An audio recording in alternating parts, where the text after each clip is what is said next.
Another sound that's commonly confused with the V sound in English is the W sound. And we represent this with the IPA W that you can see here. Now, it's very important. You will see words in English that are spelt with a W, but actually don't have this W sound. So we have to watch out for those.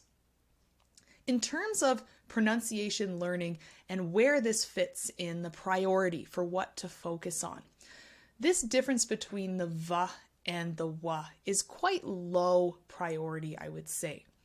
Now that's because there aren't many words in English that you can easily confuse by substituting that one sound. So if you take the V and you change it to a W, typically there's not a lot of minimal pairs, what we would say, those words that you substitute that one sound for. However, it is interesting to see how you form each of those sounds. And if you are curious about developing more of a Canadian accent or other varieties of English that also have this V and W, then this is something you can practice as well. So let's talk about the V and the W sound. We'll start with the V. So we've seen this as we compared it to the B.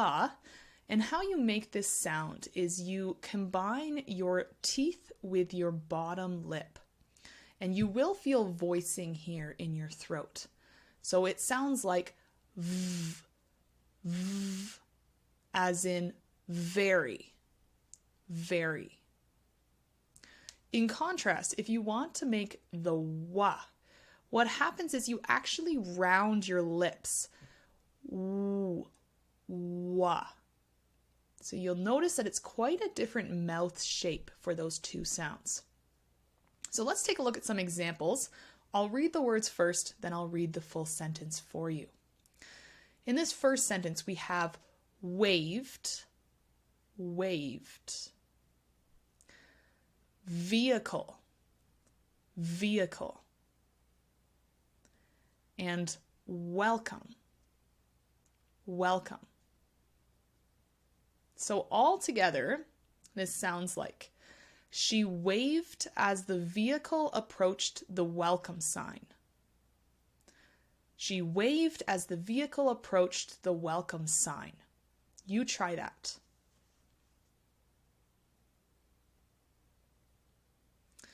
In the next sentence, we have the words interview, interview. One thing you'll notice here is that the W is actually not here for that W letter. Instead, view ends with a U, that vowel sound. So that's an example where the spelling and the sound don't always overlap there. The next word we have is overwhelmed. Overwhelmed. We have wondered, wondered. A very common word next is how, how. Now, the W is actually part of the diphthong, and if you remember, that's the vowel plus either the W or the Y, but I've highlighted it here because it is a W sound. And finally, we have would, would. So let's read the full sentence and see what this sounds like. The thought of the interview overwhelmed him as he wondered how he would succeed. One more time. The thought of the interview overwhelmed him as he wondered how he would succeed. You try that.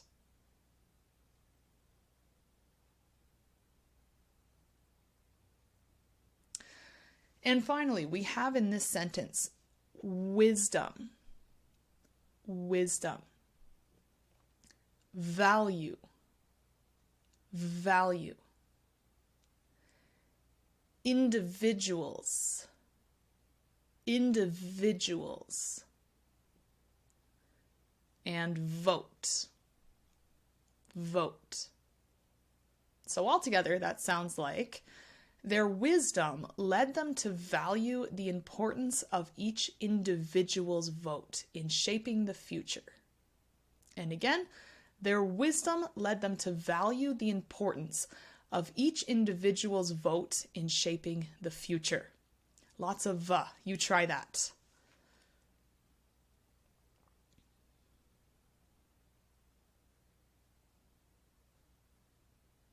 So that is the V versus the W sound.